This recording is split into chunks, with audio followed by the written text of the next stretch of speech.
Welcome back. I hope you enjoyed the break and had some good conversation. It is a pleasure to start what is certainly, I believe, one of the favorite sessions that we have at the dialogues, and that is reflections with the current prosecutors. And I'd just like to say to put your minds at ease, Serge, this particular session is not being simulcast. And so it is not being broadcast live over the internet, and so hopefully that can guide our discussion here today. But moderating today's session is, of course, a long-time sponsor from the very, very beginning of the dialogues, and a great friend of all of us, and really someone who needs no introduction after all. But we have here Case Western Reserve Law School, and through Michael Scharf. As I said, since the very beginning, they have been very generous sponsors and supporters, and I'll even give Michael 30 seconds to talk a little bit about their sponsorship and support, and we couldn't be happier with that continued support. But I present to you Dean and Director of the Frederick K. Cox Center for International Law, Michael Scharf.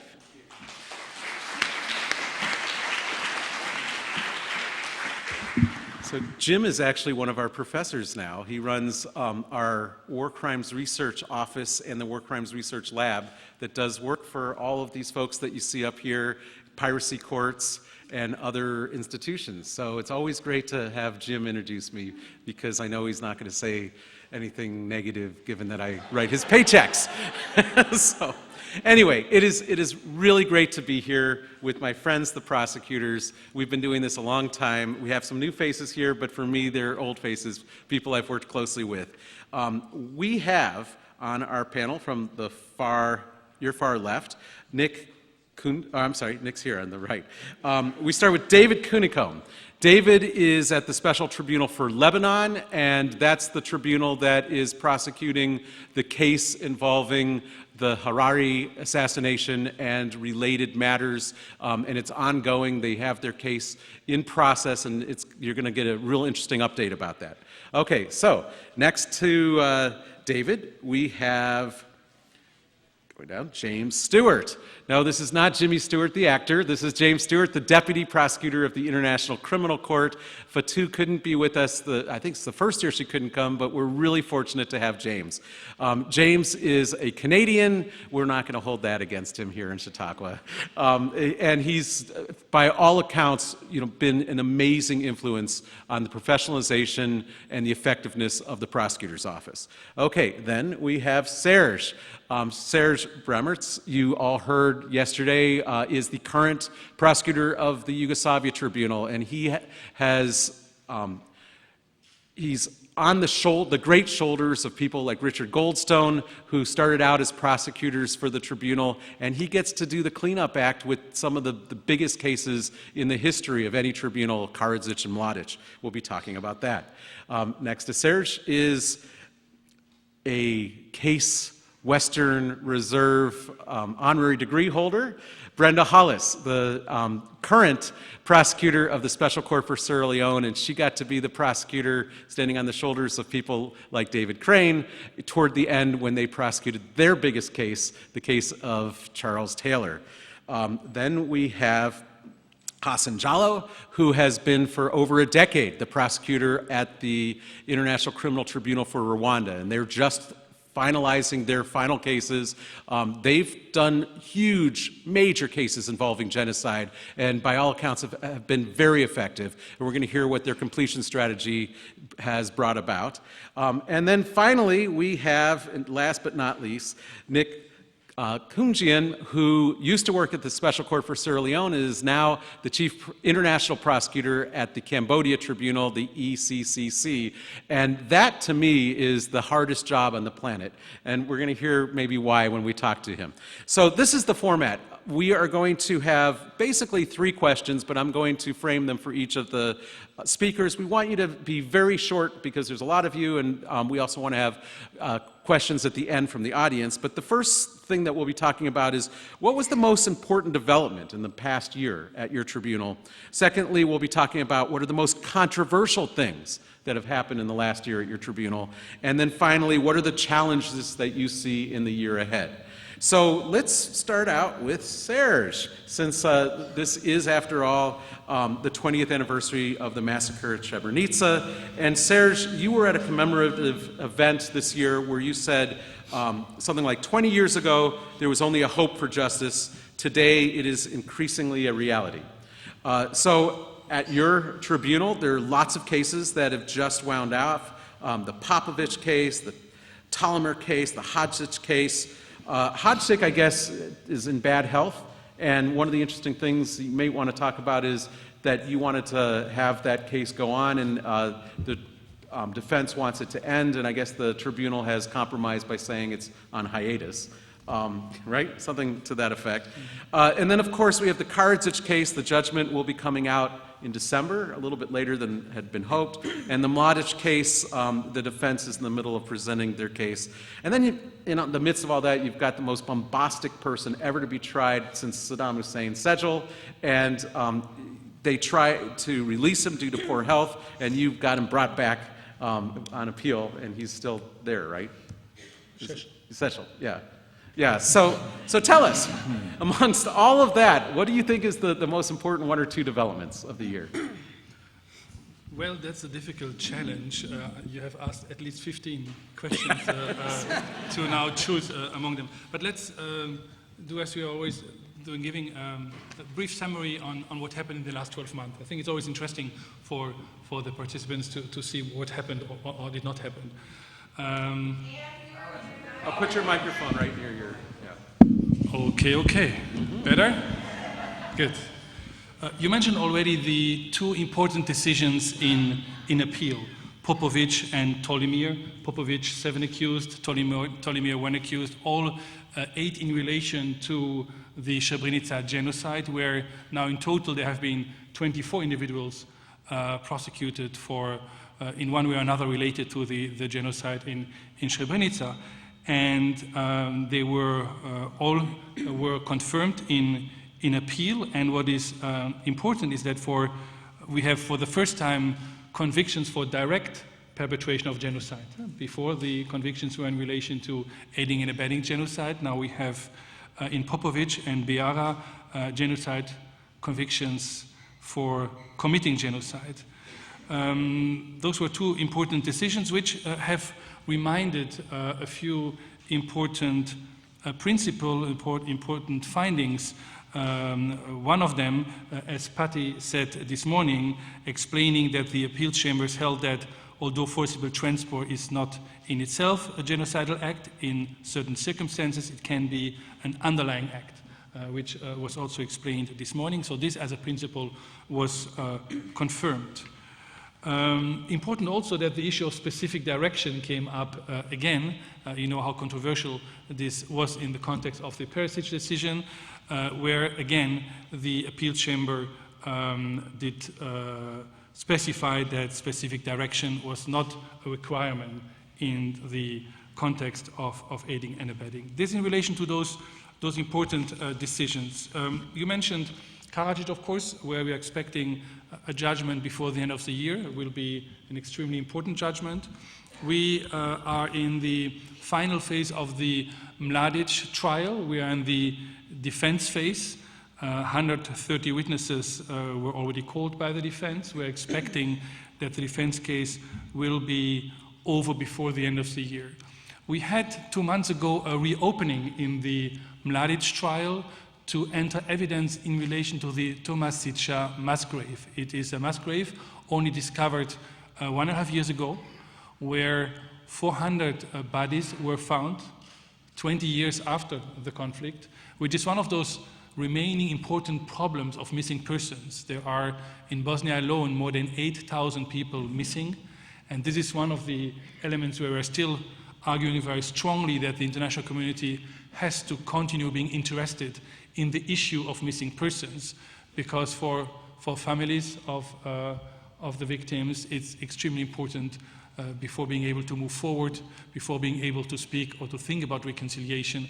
They have to know what happened to their loved ones. And it's important in this context that the ICMP, the International Commission for Missing Persons, which was set up in Bosnia when we started our cases, that this organization now became a treaty-based international organization with a seat in The Hague, and will be an instrument for future conflicts because in relation to their databases, DNA analysis, it was extremely important. Reopening, which was important also because it underlined again the very organized character of the disappearance and execution of thousands of hundreds of people in the Prijedor area. We used it as an additional argument to try to convince the Mladic trial chamber that genocide not only occurred in Srebrenica, but also in the other municipalities. Very briefly, Hadžić, you mentioned it already. Unfortunately, for health reasons, his trial has been interrupted. The prospect of the trial continuing is relatively low. We have, over the last few months, argued that we should move forward, even if we are only having half-day sessions, but unfortunately we have not yet been able to convince the judges. Šešelj is, of course, our nightmare case. He is back home. He was released for humanitarian grounds while waiting for his judgment. He made a number of very strong statements back home, we considered as being a threat to witnesses, saying publicly that he was refusing to come back to The Hague. So we went back to the trial chamber asking for a reconsideration. It was refused. We appealed, and the appeal chamber ordered him to come back. But this happened a few months ago. He's still in Serbia. But again, you know, all these elements or requests being in The Hague or not in The Hague are side issues. The only important issue in this case is that a judgment has to come out. The last witness was in court in 2010. Since then, we are waiting for a judgment, and that's extremely important. Appeals proceedings, the arguments were presented for the Perlic appeal, a very important one. 168 grounds of appeal from the defense we had to react to, 1,000 pages, the filing from our office will be argued in March 17 only, judgment coming out only end of 17. And one last word in relation to Stanisic Sematovic, which is one of those cases where the two accused, who were number 1 and number 2 of the Serbian intelligence service, were acquitted in first instance, where specific direction again played an important role, where we appealed, where the appeal was argued, where a decision will come up before the end of the year, and we are hopeful that the judges will come up with a solution to address those issues. That's it in a nutshell. Perhaps 2 additional words, if I may, in relation to cooperation with the region. We have still liaison prosecutors from Serbia, Croatia, Bosnia in our office. More than 200,000 pages copied out of our databases to be used in national proceedings. I mentioned it yesterday. We see increased activities still ongoing in the region, but there are thousands of cases still to be conducted. So while we will close our doors the end of 17, it is obvious that for many, many years to come, there will be war crimes cases in relation to the former Yugoslavia conducted. And last point, also following what Patricia Sellers said this morning, we are trying to work on a number of legacy projects. What are the good and bad lessons learned from the past? What can we do better? And we are in the fortunate situation that with 15 staff members, we are finalizing this week a publication, a book to be published by Oxford University Press on 20 years conflict-related sexual violence investigation in the former Yugoslavia. So I hope that when I'm coming next year, we can speak about this very important and specific issue. Okay. Thank you very much. So last night there was this big debate among the Yugoslav prosecutors and former prosecutors about whether genocide was really a more serious or more weighty crime than crimes against humanity. And of course, Bill Shavis, who's sitting there, wrote a book called Genocide, the Crime of Crimes, whose title seems to suggest that, and the popular media always suggests that genocide is somehow much more important. I think politically the term is very weighted. I do think that if the Yugoslavia Tribunal had finished up and had not had a conviction for actual genocide, that the legacy wouldn't have been as strong as it's going to be now. So of the things that you mentioned, to me that might have been the most important development of the year. Let's go to James and the ICC. So the ICC is involved in many, many situations around the world: Central African Republic, Darfur, Sudan, Democratic Republic of the Congo, the Ivory Coast, Kenya, Uganda. They have preliminary investigations in Afghanistan and Nigeria and Ukraine. But to me, the one that's been in the news the most this year has been the Palestine issue. James, the state of Palestine on January 1st first referred the situation, and on January 2nd acceded to the statute, and there is now an ongoing investigation. To you, what's the most important development, and do you want to comment on Palestine as well? Thank you, Michael, and may I express greetings from the prosecutor, Fatou Bensouda, who regrets that she's not here, and I'm sitting in for her. It's been a very rich period this past year, but I'll pick just 5 things to deal with. First of all, I think it's important for us.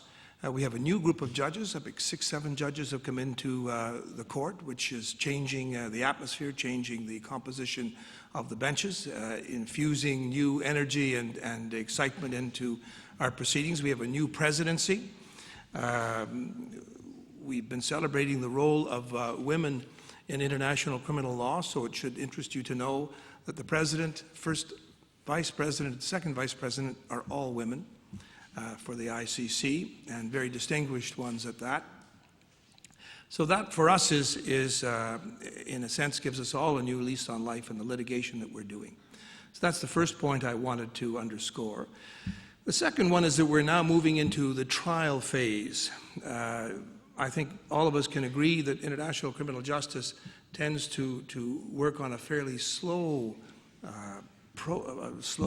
development. It's not like the news media, it's not like so many other things in this short attention society that we live in now. And moving from success in confirmation of charges hearings, we're now moving into a series of trials, and it'll be very interesting and I hope very positive in terms of the results. We have 4 trials engaging 10 accused. Opening this year. One of those trials, which is going to be opening on the 2nd of September this week, on Wednesday, is the trial of Bosco Ndaganda. And again, in keeping with some of the themes that we've been discussing, one of the issues in that case will be whether he can be held criminally accountable for the mistreatment and exploitation of girls, under 15, in his own forces ranks. And I think if we're successful in that aspect of the prosecution, we will have clarified the protection that children enjoy under international humanitarian law. So that's an issue to watch. That's the second point I wanted to make. The third one, I think, relates to legal developments that are occurring. We are, in every individual case we do, trying to do justice in the particular case, but also at the same time, inevitably, developing the law, developing the powers of the court.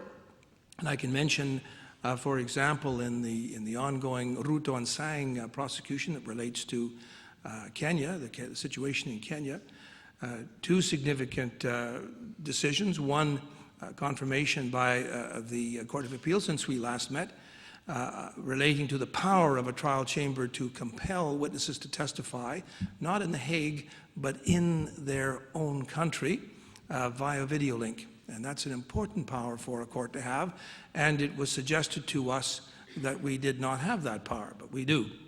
The other development, which I think is important and is related, in a sense, tactically to the one I just mentioned, is the recent decision by the trial chamber in Ruto and Sang that the prior inconsistent statements of recanting witnesses in 5 out of 6 cases that we were arguing may be, in fact, are being received into evidence for the consideration of the trial chamber. Now, they haven't said what weight they're going to give these prior inconsistent statements, but essentially those prior inconsistent statements could potentially form part of the evidence for the prosecution that results in convictions. And that's a very important development in terms of the legal powers that the court has to get at the truth. Now, the defense is seeking leave to appeal that decision.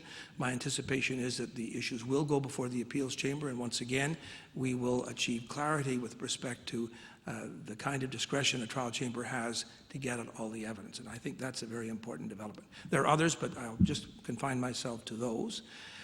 I suppose a fourth very important development was the capture of Dominic Ongwen, one of the sort of longest at large fugitives from justice. He was a former commander of the Lord's Resistance Army.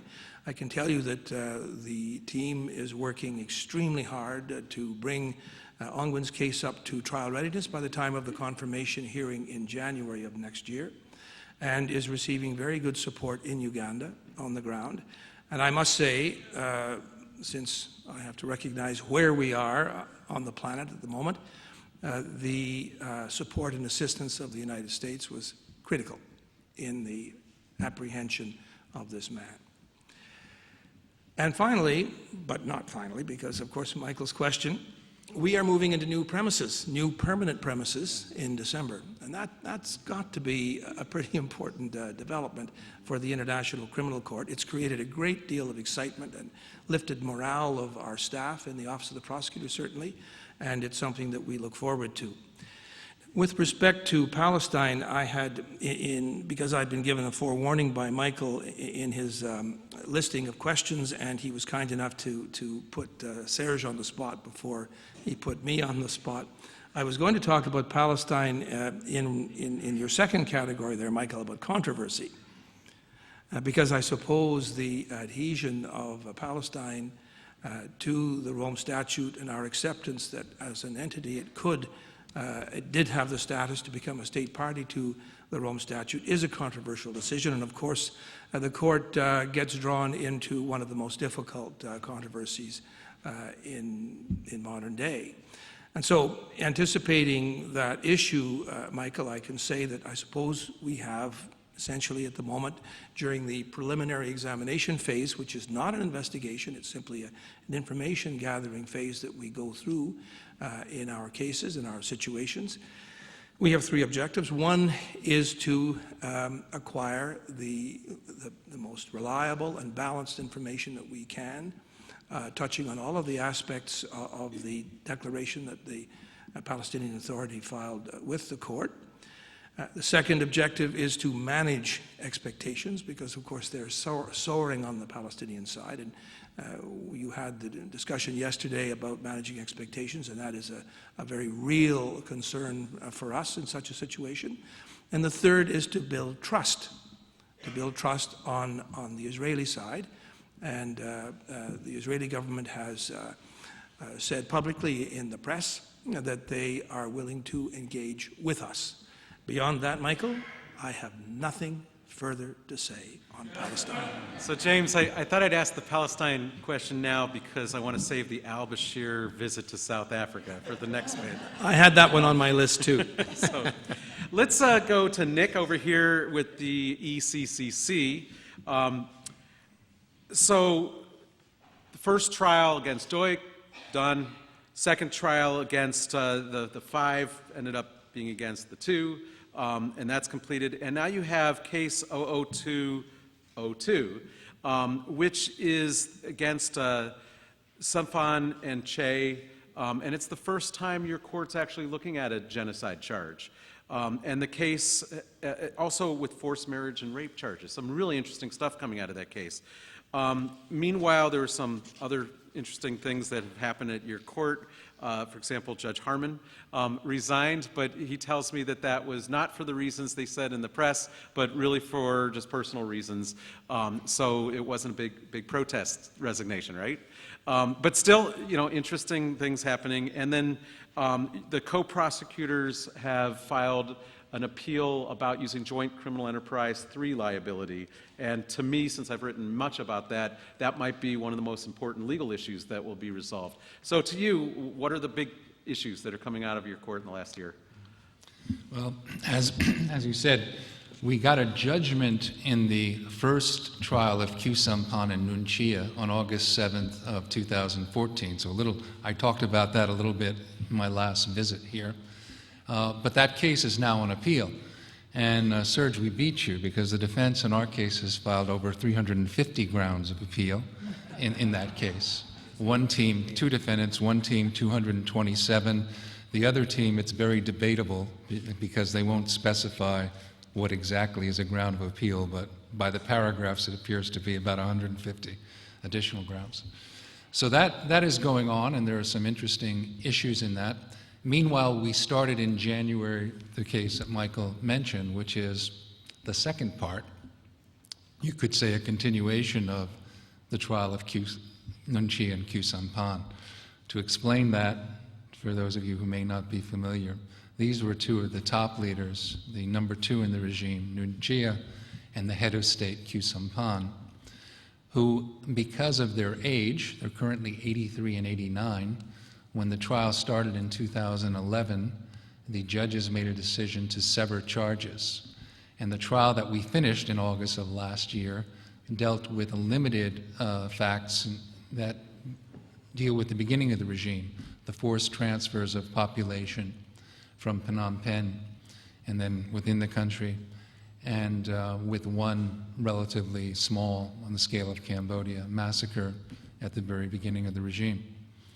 So that case is currently on appeal, but the evidence from that trial is on the record for the second, and now we're dealing with these issues such as forced marriage, which was dealt with in the Special Court for Sierra Leone, but actually occurred in a very different context and different manner in Cambodia. In Sierra Leone, the forced marriages were generally fighters rewarding or commanders rewarding their fighters by giving them women as wives or sex slaves.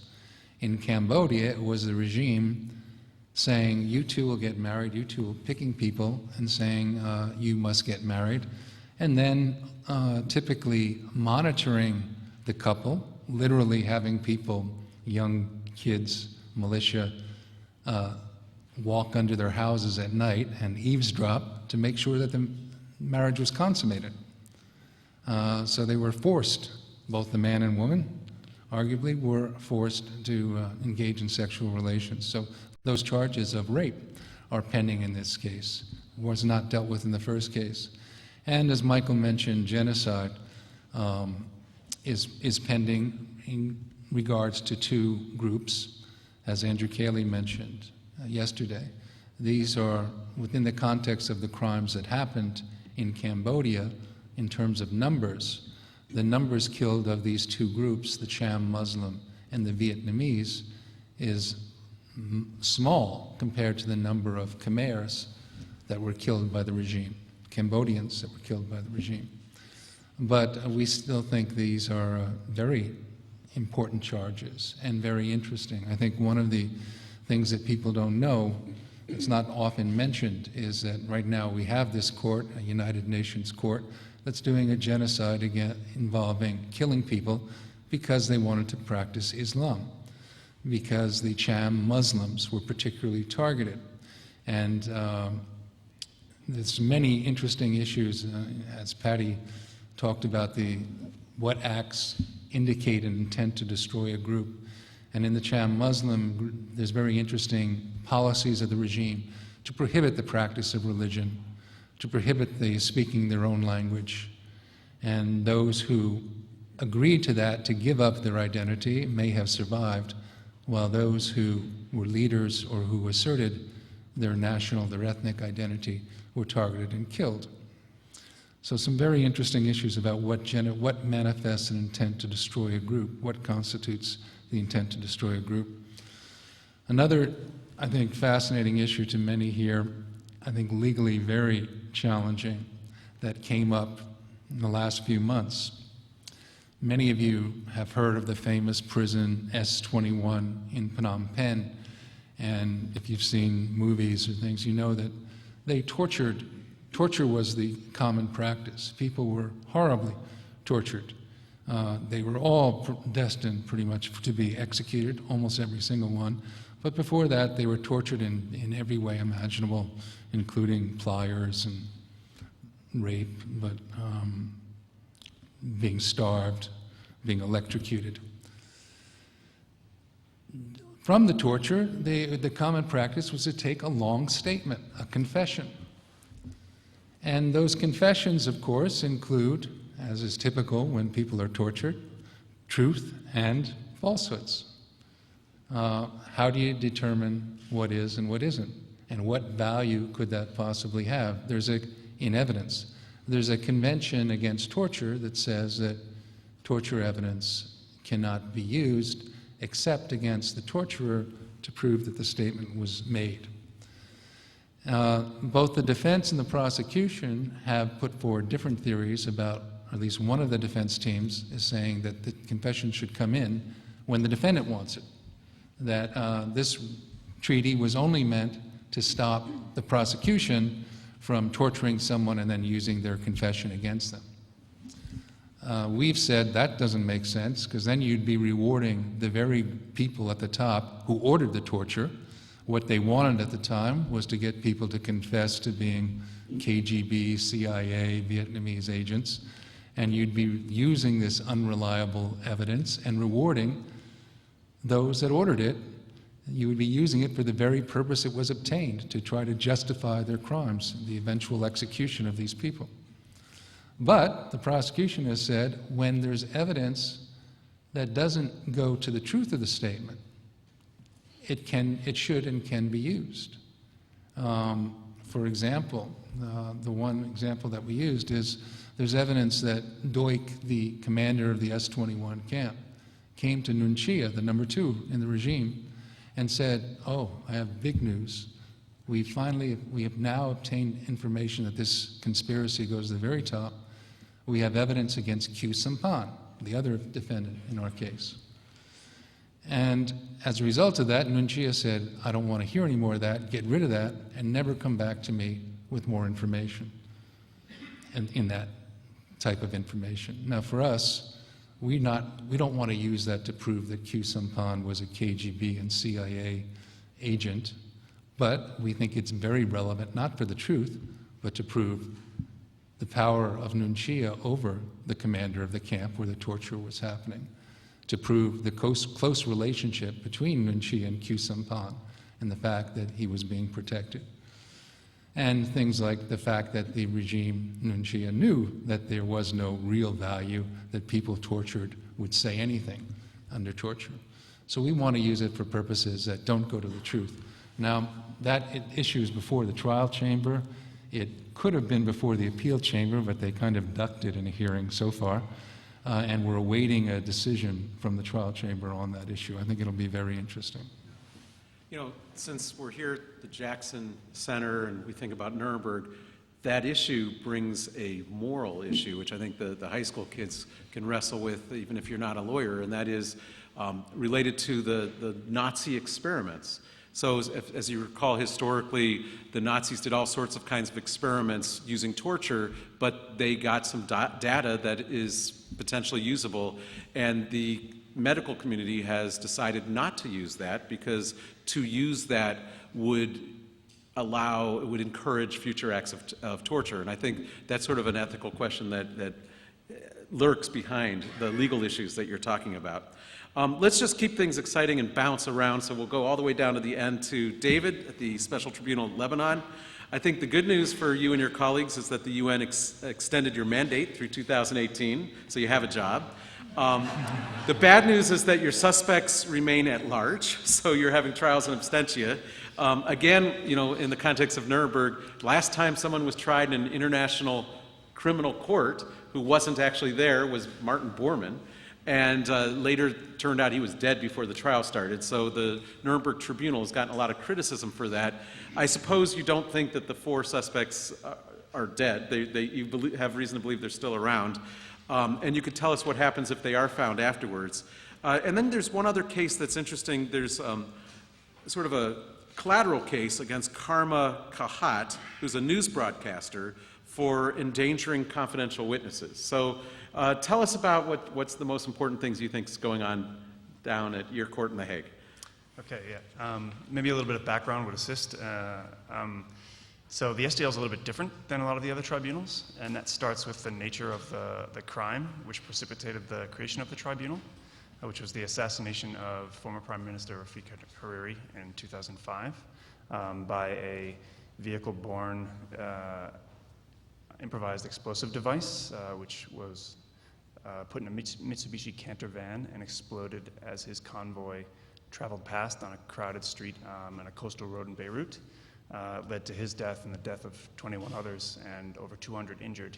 And that was detonated by a suicide bomber. There was sort of no one actively involved in the attack that was identifiable by any witness, given the nature of the crime. And so the STO was faced with a bit of a whodunit as compared to the other tribunals. And that has influenced our investigation and therefore the presentation of our case, which is now ongoing. The investigation has involved pulling together lots of different pieces of evidence, kind of like putting together a puzzle. And each piece of evidence may not be clear what it represents, individually, but we believe that once we put it all together, it will demonstrate that the 5 accused are responsible for the crime. So the major development this year has been, and over the past, I guess, couple of years, has been that our evidence has been going in smoothly of all these different pieces, and we've, in order to facilitate the admission of that evidence, we've taken a couple of approaches that are a bit different from the other tribunals. We've relied more heavily on what we refer to as bar table motions, which is seeking to get different pieces of documentary evidence admitted through motion as opposed to coming in through a witness testifying live in court. And the trial chamber has been amenable to that approach, in part because we have a specific rule, Rule 154, in our Rules of Procedure and Evidence that facilitates that practice. We've also been successful in getting a lot of witness statements admitted through our Rule 155, which is equivalent to other rules at the tribunals, allowing witness testimony to come in not through viva voce testimony, live oral testimony, but through statement, and we rely on that pretty heavily as well. And this facilitates us bringing in a lot of small pieces of evidence to build the larger puzzle. And one area of that evidence is our telecommunications evidence, which is kind of a unique facet of our investigation, which we had to engage in order to identify the accused, given the nature of the attack that I described earlier. And we've had a landmark decision this year, finding that that evidence could come in. There was the collection of that evidence by the UN IIIC, which, for those unfamiliar, was the United Nations Independent International Investigation Commission that was established prior to the establishment of the tribunal to assist the Lebanese authorities in investigating the attack, and then later also collected by the OTP. The evidence collected in that manner was collected consistently with both the laws that govern the collection of evidence by the international bodies as well as international standards on human rights, and that was affirmed by the appeals chamber. So this was, this facilitates us moving forward to that part of the case, which is the bulk of the case involving the actions of the accused, which we demonstrate mostly through telecommunications evidence, which we rely on to show their communications amongst themselves and also their movements at significant times and locations related to the preparation for the attack and the carrying out of the attack itself. So some of the major developments this year, I guess, are those things. We've been moving, having the trial since the beginning of 2014, really. We've moved into the trial phase, so it's a little bit longer than a year, but that's been going along smoothly. As far as the nature of trials in absentia, which you alluded to, it is different, but I guess the most striking thing is how undifferent it is. We have full representation of all the accused with defense teams that I think are pretty big, in comparison to some of the defense teams at the other tribunals. And so, and they've taken the understandable approach that they can't agree to any aspects of the prosecution's case given their lack of contact with any client. So they're fully contesting all aspects of the prosecution's evidence, and it's going forward as if it's a full trial. What would happen, as you asked, if the accused do show up under the statute and the rules, if any accused person appears, whether officially by coming to the seat of the tribunal or by acknowledging the appointed counsel or appointing counsel on their own, they would then have the option to elect to start over or to accept anything that's gone before. So it could lead to, in theory, a do-over. But we have no information that they are deceased, as you mentioned, but that they're in contact with anyone either. Okay, so let's then go to the ICTR, Hassan Jallow.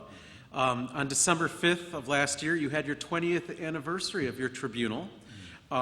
In September, the appeals judgment in 3 cases issued. In December, the first appeal judgment was issued by the new Residual Mechanism, which I'm sure we're interested to find out how that's working. And in February of this year, you issued a best practices manual that everybody's talking about as a really effective and useful document for the other tribunals and also courts applying war crimes and universal jurisdiction cases. In April, the appeals chamber heard its very last appeal, and you do have, however, 3 fugitives that are still at large. And so we'll have to figure out how that's going to be dealt with once the tribunal shuts down. So tell us about the most important things you think has happened in the last year. Well, thank you so much. You've already mentioned many of them. Some 21 years after the establishment of the Rwanda Tribunal to prosecute those who played a leading role in what led to the death of 1 million or more people, the ICTR is now poised to close in the course of this year. In the course of the past year, we've finished all our trials after having indicted 93 persons who played in our view, played a leading role in the genocide. We finished all the trials. All the appeals were disposed of except one. There is only one pending now, and that is the Putare case. The case is unique in many respects. It's the biggest case we have in terms of numbers of accused. It's 6 accused. It's been the longest trial we've had. It took 7 years plus at the trial stage, and the appeal itself has already taken 2 years more to dispose of. It's also unique in that it's the case with the only female who has been indicted by any of the international tribunals. And a further uniqueness is the fact that she's charged with her son, and they are both charged with sexual violence. They are both charged, they were convicted of the offense of rape in the course of the genocide. So it's unique in many respects. And then it turns out, of course, to be our last case as well for the tribunal. We expect judgment to come out perhaps by November, and then that will definitely mean closure of the tribunal this year.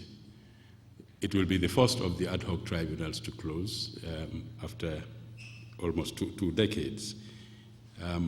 So we are in that particular position. A lot of our focus has also in the past 12 months been on the legacy projects, trying to identify the best practices and the lessons to be learned from successes, from challenges, from difficulties, and perhaps failures that we've also experienced. We've been able to publish, as a result, a best practices manual on the investigation and prosecution of sexual violence in conflict situations. We've also done practices manual on tracking and arrest of fugitives. We are currently working on 2 other manuals which we expect to see published before the end of the year. One of them will be a digest of the jurisprudence of the ICTR, because we think there is still some lack of familiarity and publicity of the jurisprudence of the ICTR, and the digest would make it more readily accessible to national courts and also international tribunals. One particularly important legacy project we are working on is what we call the Genocide Story Project. many of you may be aware about the different theories about what happened in Rwanda, about the controversy, about something saying there was no genocide, some saying there was more than one genocide, etc. So we thought we'd write out the history of the cause of the genocide based exclusively on facts as found by the judges, by the trial chambers and the appeals chambers. And the project has gone quite a long way. And as I said, by the end of the year, before we close, we expect both manuals will be out. The transition to the mechanism also has been progressing quite well. There are two branches established, one in Arusha and one in The Hague, respectively taking care of the residual work from the ICTR and the ICTY. Much of the work in the past 12 months in the mechanism has focused on management of requests for assistance, particularly with evidence from national jurisdictions. The work in that area has actually turned out much, much more voluminous than had been anticipated. And this is very encouraging because it's an indication that national jurisdictions are accessing more and more the evidentiary databases of the international tribunals for their own purposes of investigation and prosecution at the local level. In addition to that, the Arusha branch has its own specific workload, which is focused on the tracking and arrest of the remaining fugitives, about which I will speak more under the challenges that we face.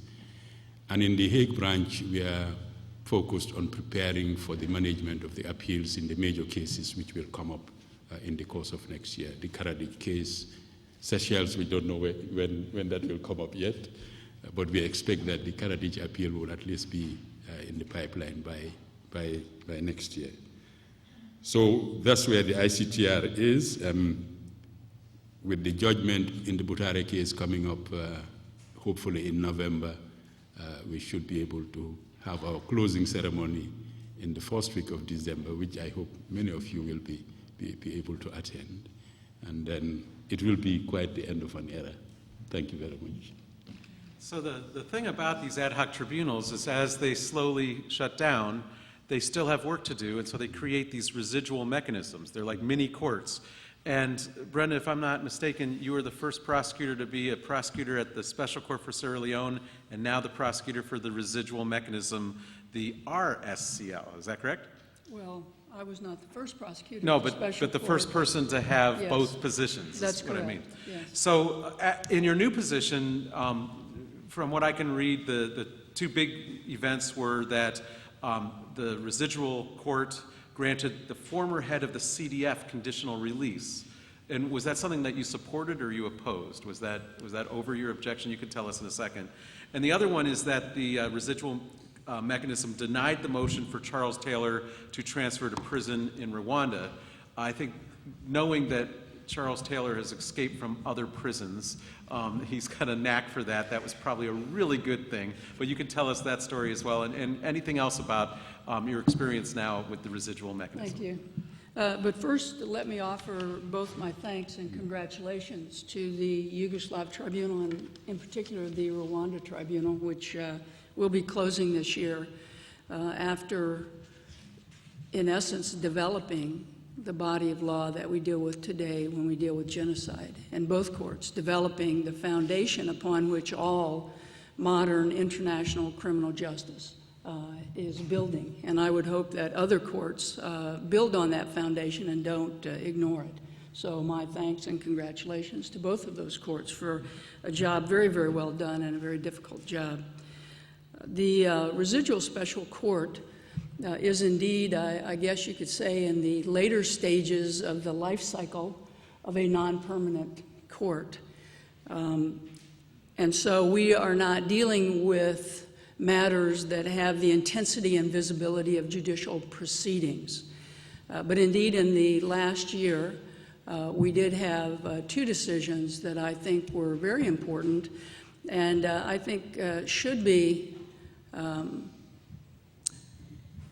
give us pause and reflection about the underpinnings of both of these decisions. The first one was the decision to conditionally release one of the leaders of the CDF.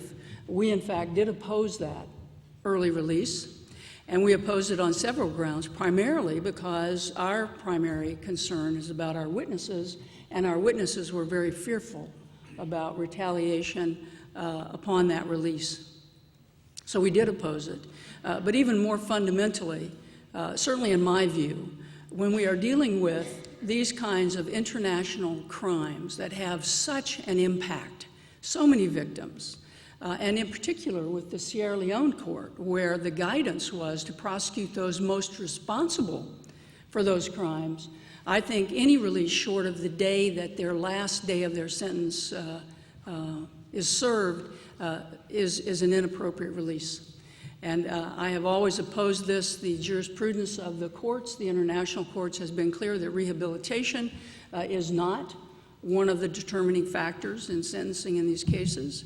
And again, in particular with our mandate, I think it's inappropriate to release these individuals early, and that was another reason that we opposed it.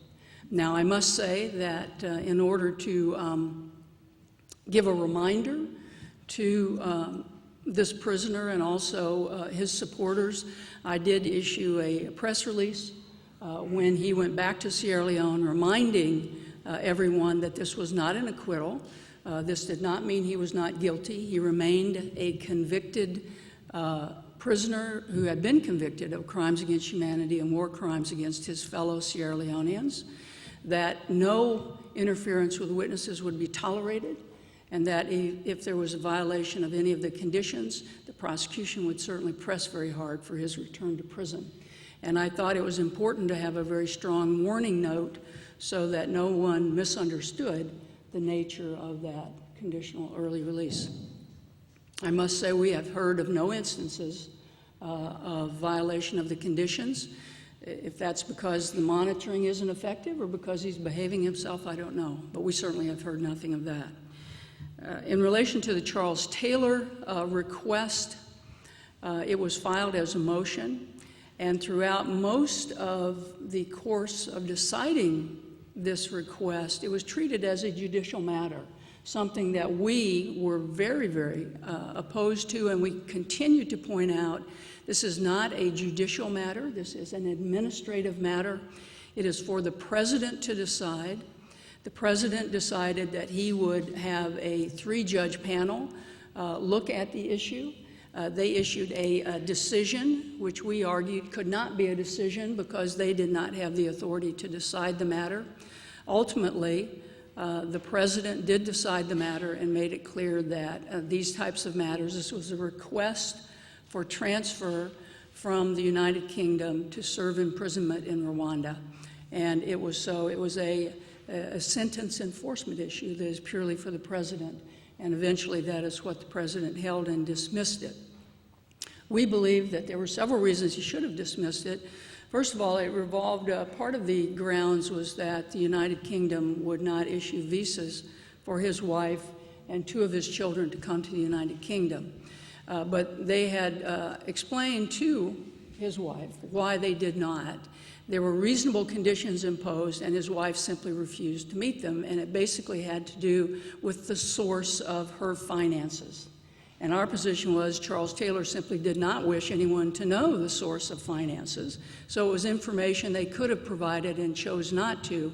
So the denial of the visa was a matter entirely within their decision-making, and so it was not unreasonable for them to have denied it. We also argued other grounds, for example, that if he were in Rwanda, it may be very difficult, especially with the tenor of relations with foreign courts in, well, the special courts, not a foreign court, with international courts in Africa. It may have been very difficult for the government of Rwanda to have treated him as anything other than a former head of state who was present in their country. And so there may not have been the security and the monitoring that would have been appropriate for a prisoner. But eventually, as I said, the president did dismiss that motion. Both Serge and Hassan have talked about requests for access to archives, and that really at the Office of the Prosecutor over the last year has been most of our work. and that is receiving requests from many countries for us to search our archives to provide them information, either from national prosecuting authorities or just as often from immigration authorities. And I think that will become a very important function in the residual courts, the mechanism, once the judicial activities have completely ended. So those really were the activities of consequence over the last year for the residual court. Okay, so let's consider this the end of round one. It took an hour. We have a half hour left. I think what we'll do is call it the lightning round.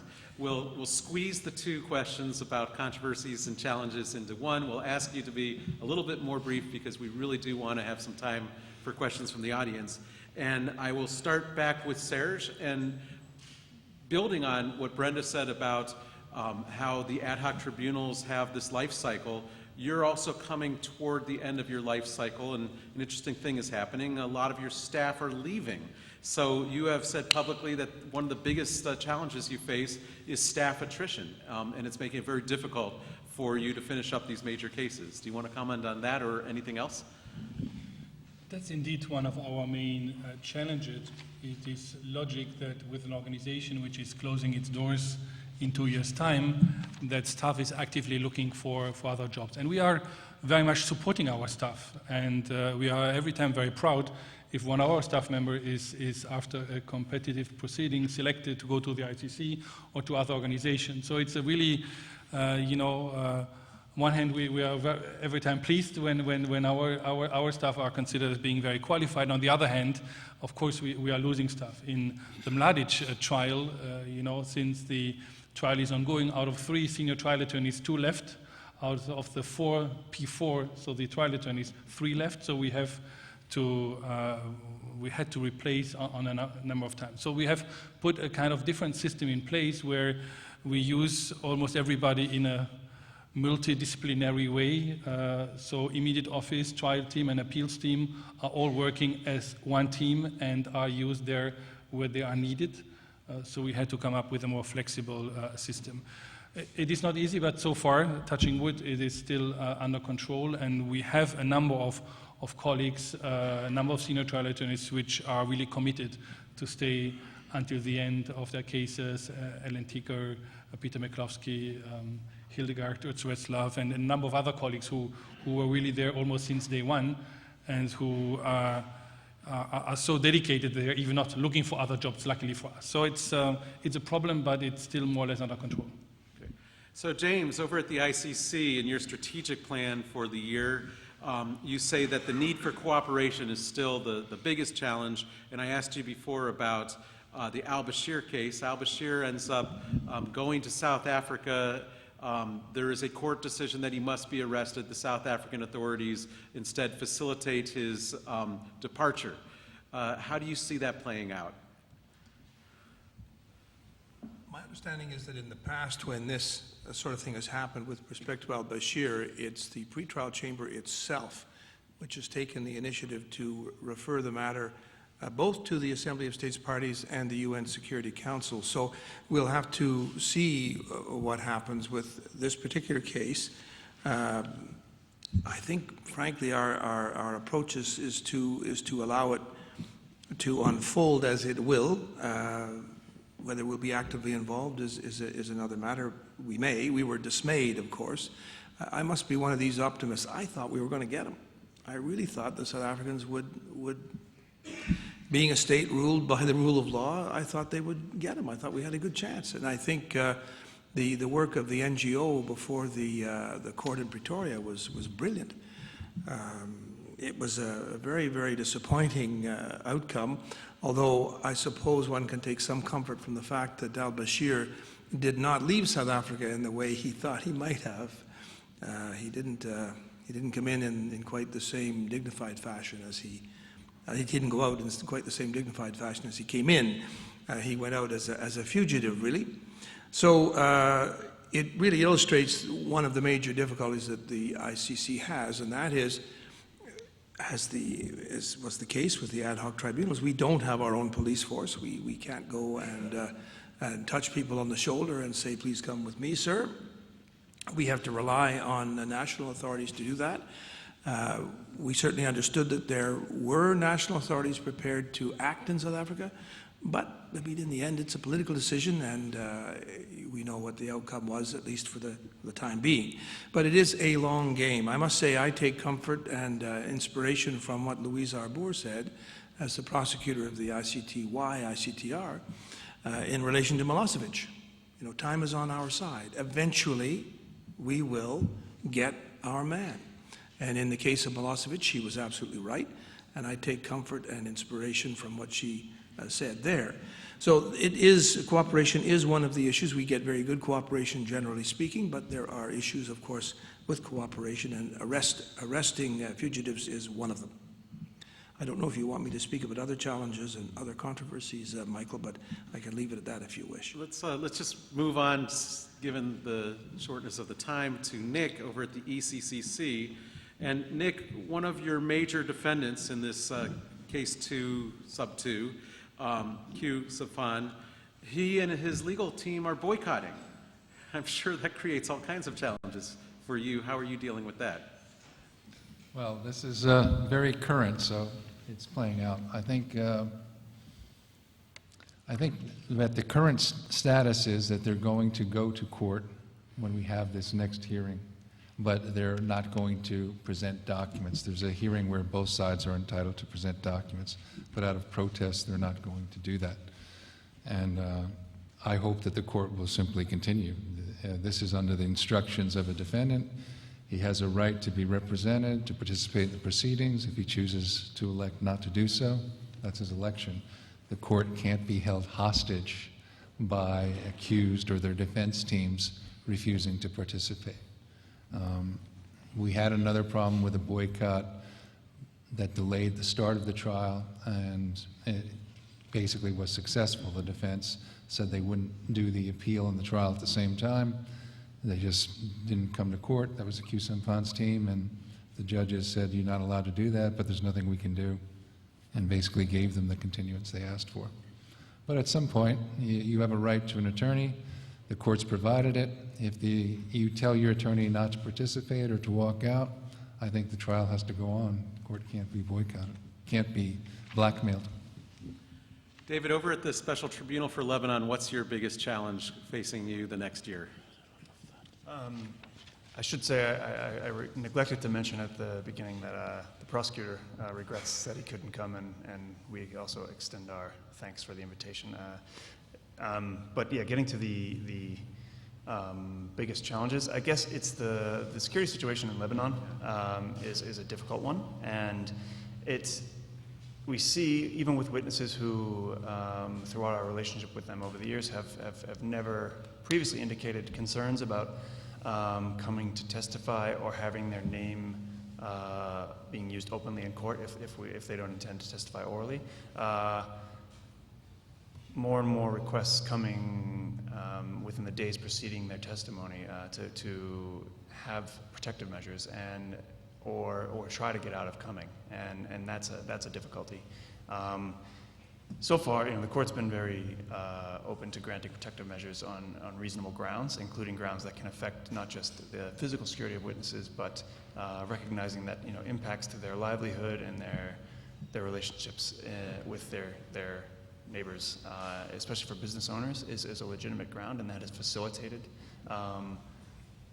giving them some comfort to come testify. So it's been a workable arrangement so far, but it is a problem that we foresee continuing, especially as the security situation, although not directly related to the tribunal, continues to look a little bit more difficult in Lebanon these days.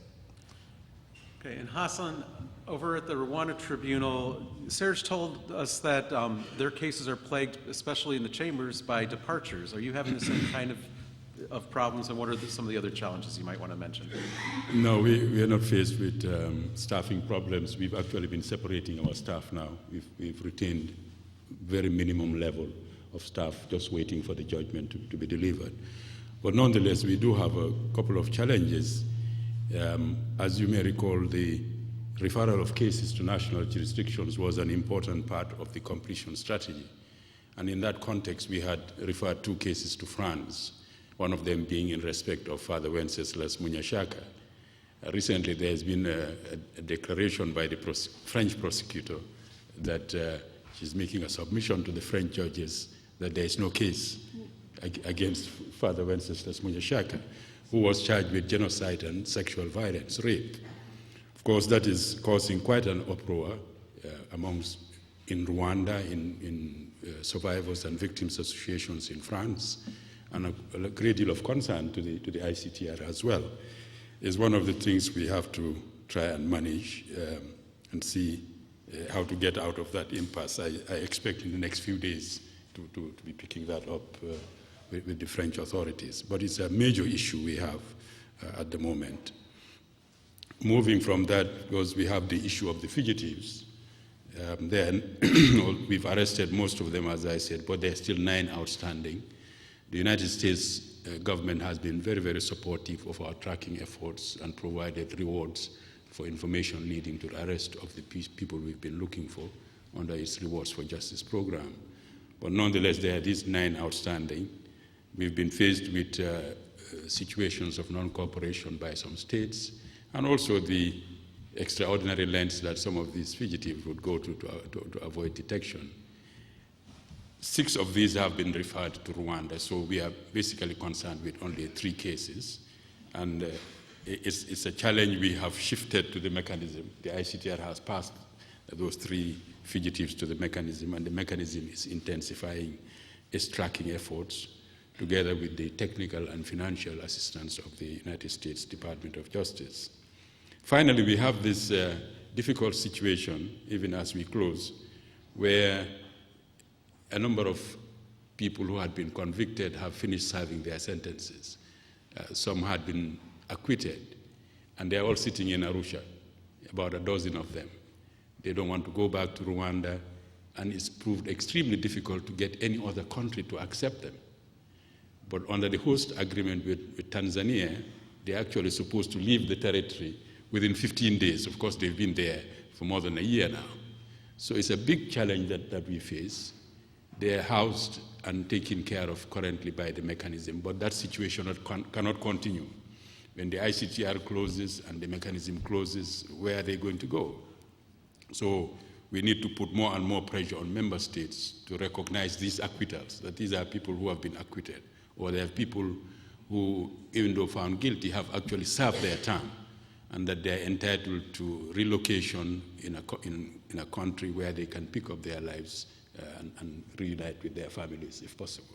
These are some of the challenges we face now. Big ones, too.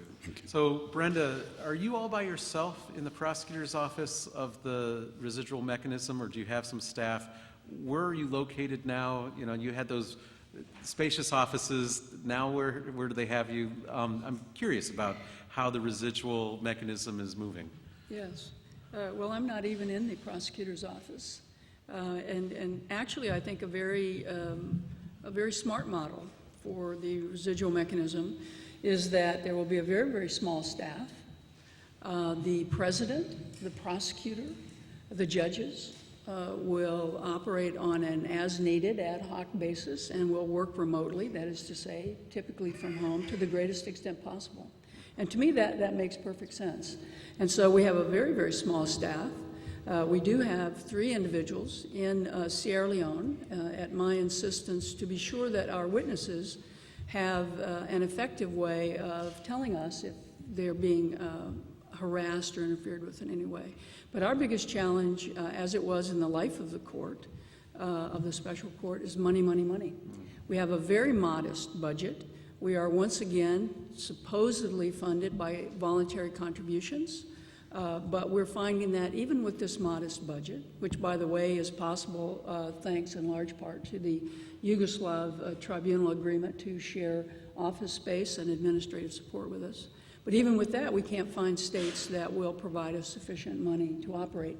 So what we're looking at now is a concept of an assessed funding shared platform model so that we will have sustainable funding. Assessed by the UN or by a group of like-minded states, or? Well, we're open to whoever will give the assessed funding. But I think they're envisioning UN, but of course there's resistance to that. But if it were assessed funding, the states that are now basically carrying the court and have for years would, of course, be paying a minuscule amount compared to what they're doing now. So voluntary contribution courts are not a good idea. States get tired of giving them money, and also the appearance is not good. For a judicial institution to go hat in hand begging for money is not the appearance of impartial and independent justice that we want to promote. Now, this is the part that the audience likes the best, their chance to interact with the international prosecutors. I would ask you to only ask questions, not make speeches. Identify yourself and tell us who you want to answer your question, and I will call on you. So let's begin. Don't be shy. Way back there. Go ahead.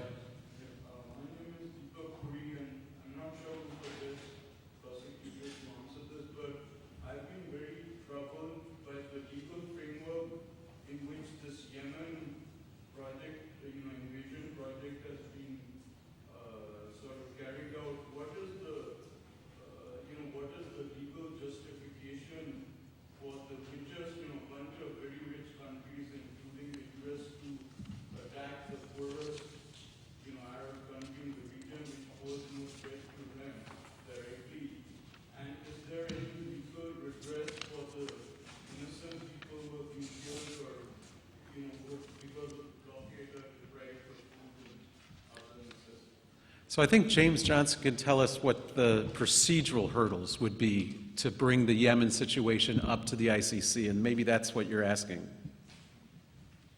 Can you do that? I'm sorry, not James Johnson. Yes, please. Jim.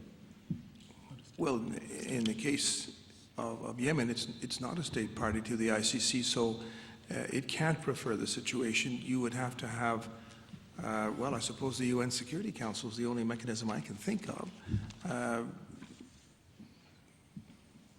That procedurally would be the way to go, and the UN Security Council has referred the situation arising in two non-state parties to the ICC, namely Libya and Sudan Darfur. But from the point of view of the ICC, I suppose that would be the only mechanism. And then, of course, the situation would have to be examined to see whether or not any crimes under the Rome Statute had in fact been committed, or you could say that there was a basis for their having been committed, and there are other issues, of course, that have to be examined at that stage. But I'm afraid that doesn't offer you a great deal of hope. Next question, Mark Trumbull. Thank you for the fantastic presentations. So several of you spoke of legacy. So this is a question. For you, what has been the most unexpected or unanticipated development or contribution or thing that happened in the life of your particular tribunal, whether looking backwards or in the present? Let's have 2 or 3 answers to that. Any of you want to jump? Brenda? I think with all these courts, the primary legacy is how well did you carry out your judicial mandate. A lot of expectations are put on courts that are well beyond a judicial system. So I think that's the primary one. I think in Sierra Leone, a very positive contribution and surprising contribution was the reaction of the civilian population to the importance of the court. And they did actually believe that the court helped them to move forward and to rebuild their country and to reconcile. And I think that was because of a very, very active outreach program from the very beginning that allowed the court to manage expectations, but also it was a dialogue so that the primary stakeholders felt they really were a part of that court, not just sort of the object of the court's existence. Hassan? Well, I guess the development of the jurisprudence was always an expected byproduct of our work, and perhaps the arrest and prosecution of these leading figures. One area, though, which was totally not expected at the beginning was the kind of impact we had on Rwanda, the impact that the ICTR had on Rwanda in terms of helping to restore its legal system to the point where our judges were then able, under this completion strategy, to transfer the cases to Rwanda. And then in that way, also opened the doors for extraditions from other countries of cases to Rwanda. So in a way, the ICTR, through working with the Rwandans to ensure law reform, capacity building in the legal system, etc., actually ended up giving a seal of international judicial approval of the legal system, which has had a great impact on the country's relationship with other states where, for instance, fugitives had taken refuge. Nick, you wanted to chime in? I was just going to say that I think that one of the legacies that exists that's not appreciated is the fact that despite the many limitations, the limited reach, the limited number of people that can be prosecuted in these international courts, it has become international justice part of the conversation. And the first question we have is a perfect example. So 22 years ago, in a conflict such as existing in Yemen, would people have been talking about international justice? I don't think so. So part of the legacy is, while the international justice still has very many limitations, in every conflict around the world, whether you're talking about Syria or Gaza or Afghanistan, part of the conversation now is, are crimes against humanity, war crimes, being convicted, and what kind of judicial mechanism should be created to address it? Okay, Serge, you'll have the final word on this question.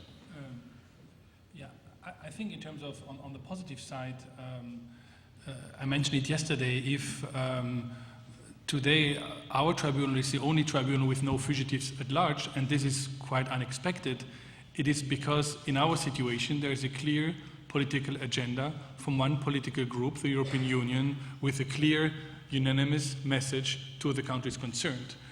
That's why it worked. And that's a problem, of course, for the ICC and the non-arrest of many ICC fugitives, that there is no clear political international agenda, that there are many different interests, and that's why the implementation of the restaurants is still problematic. So this, I think, it's an important lessons learned. If there is a political will, international justice can function.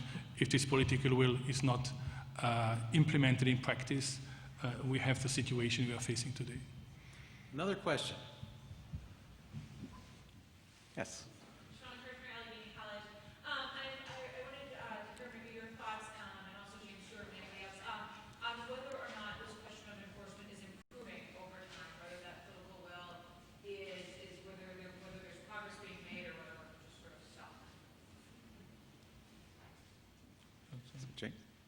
Certainly from our perspective, it's a case-by-case situation, a country-by-country situation.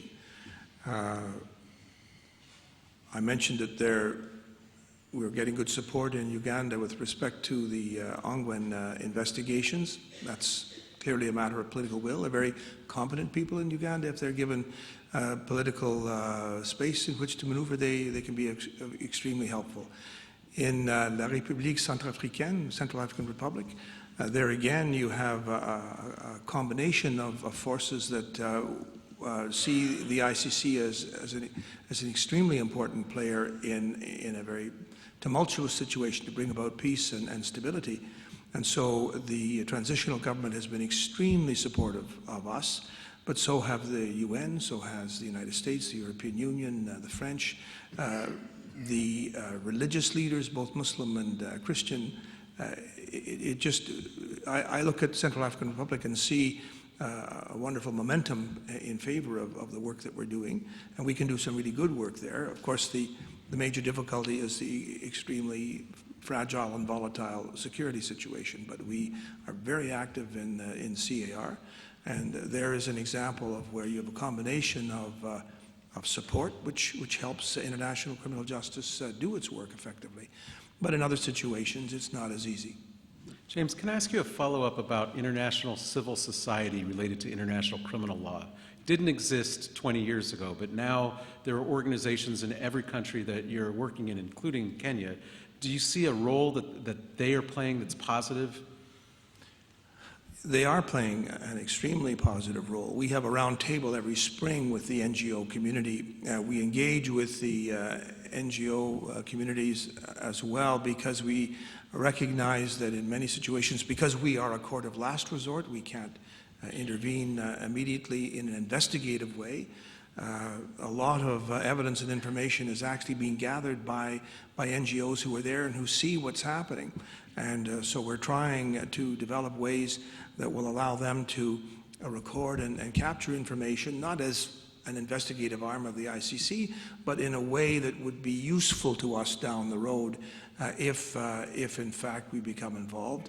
And we have a similar attitude toward UN forces and toward military forces, intervention forces. We need to develop these relationships, but civil society is critically important. We get a lot of criticism from civil society, but what I say to the NGOs is we always welcome constructive criticism because we feel the love. We know that the criticism is given in the hope that we will do better. So civil society has been very much involved with the birth of the ICC and in the continuing operations. Now, of course, we have to maintain an independence from every player out there. We have to chart our own course, but we do engage with civil society. And I must say, in some situation countries like Kenya, the civil society has been extremely important, and they feel very much under pressure. And this is something that's very concerning and should be concerning to all of you. And they need support because, to me, in many situation countries, including Kenya, civil society really, they're the flagship of democracy. They're the flagship of human rights. And we need to keep that flagship afloat and in good shape. More questions? Right there. Yeah. This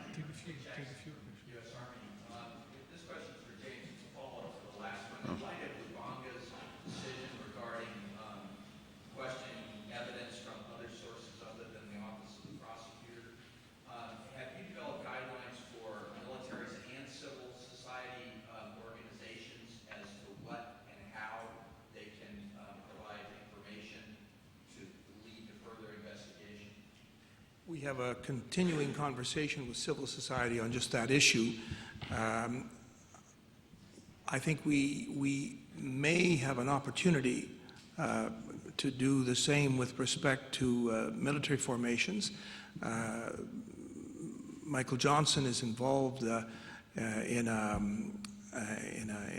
Swiss Defense Department sponsored initiative, which I think may give us an opportunity to begin developing along those lines. We've sought other opportunities and have not been successful in getting in the door, so to speak, but it's something of real interest to us because often soldiers are the first people who are going to encounter events. I'm not telling tales out of school, but for example, in our Uganda cases, one of the attacks that is the subject of prosecution was the subject of an investigation by the Uganda police. They arrived the day after the attack and they took a film of the conditions of the village.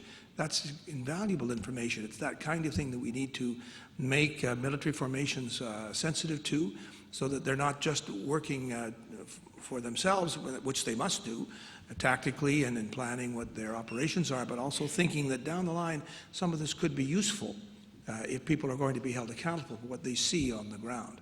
So that is something that's of real active interest for us. Richard Waterman from PILPG. This question is most directed to Surge President Hassan. Every now and then there's been a criticism that's a loving constructive criticism leveled at the tribunals about the lack of buy-in by members of civil society in target countries, whether it's because the tribunal has been moved outside the country or such with SCSL, the Taylor trial got moved up to the Hague for what were said to be security reasons. Now that a lot of the cases have been repatriated back to Bosnia, to Rwanda, do you feel that either the legacy of the tribunals is improving in those countries, or perhaps parallel, that there's more of a sense of ownership of what happened and making sure that nothing like that happens again in the target countries? Brenda, do you want to try that? I think your latter point is an important one, and I think that's why the not just the outreach program in Sierra Leone, but the format of the outreach program was so important. At the very beginning, Dave Crane went all over the country basically telling them what the court could and could not do, but also involving them in the process and asking them, you know, our guidance is to prosecute those who bear greatest responsibility. Who do you think that is? And it was always a dialogue, and I continued that tradition when I became the prosecutor, and I went all over the country and opened it up for people to criticize the court, to ask me questions to the extent I could within my ethical obligations. I would answer those questions. So it makes them believe that this court is because of wrongs done to them, that they are not just the object we use to do something abstract. So I think ownership is very important, and I think that means an active program from the beginning. Bringing cases back home. You know, we had most of our trials were in Sierra Leone. And in the courtroom in Freetown, the courtroom was usually empty except maybe some relatives of the accused or others. So people didn't travel to the court, but when outreach went out to the villages and took summaries of testimony, then the people there appreciated that. So I'm not so sure it's the location as much as what do you do to ensure they know they are the primary stakeholders in this process. We have time for one last question. Oh, you want to jump in? Yes, on this. Okay, and then we'll have time for a last question. Well, the ICTR always had an outreach program in respect of Rwanda, but it was more or less sort of communication of information to Rwanda. And we worked with Rwanda on another level in terms of trying to access evidence. But I think the strategy for referral of cases actually changed the relationship and improved it significantly, because it made the ICTR engage with policymakers in Rwanda in the area of law reform, advise them on choices to be made, help them draft new laws, etc. We had to engage with the judges, with the prosecutors, with the Bar Association, with civil society, etc. And when we did eventually succeed in getting the judges to refer the cases, it really improved the relationship between Rwanda and the tribunal as a whole, because they became, I believe, really partners in this process of accountability. The last question, say way back there. Hello, my name is Ashton. I attend Summer Institute, and I'm a senior at the Hart School of Buffalo. This is a general question. I was wondering about any potential problems you could see in the persecution of ISIS leaders for war crimes. Oh. Okay, prosecuting ISIS for war crimes. Anybody want to weigh in?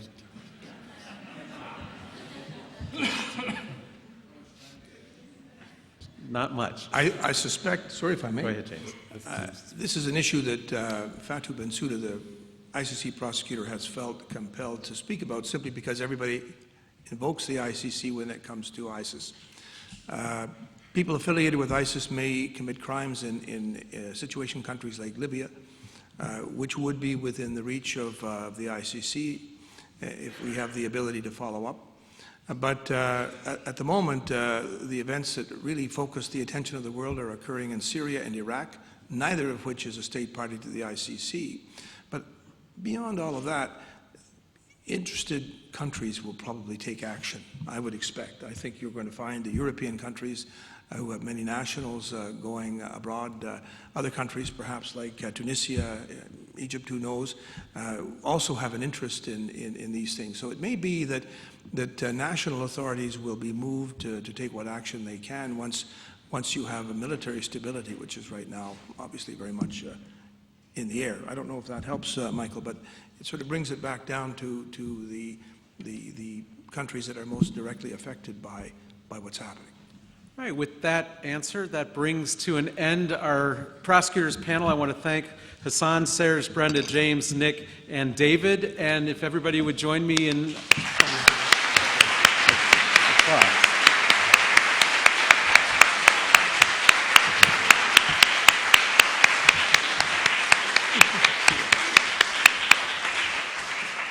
Jim, I turn it over to you. Thank you. Thank you, Michael. Thank you to our prosecutors. As I said, the update is a favorite of the dialogues, and thank you very much. I would ask, we're ready to break for lunch. The shuttles are waiting for those going over to the hotel, or at least I hope they're waiting. For those going over to the hotel, I would ask our prosecutors to please stay put for a couple of minutes for a photo. I would also like to ask our former prosecutors, Andrew, David, Richard, to come down and join us in that photo. And we will, of course, we have our lunch speaker, sponsored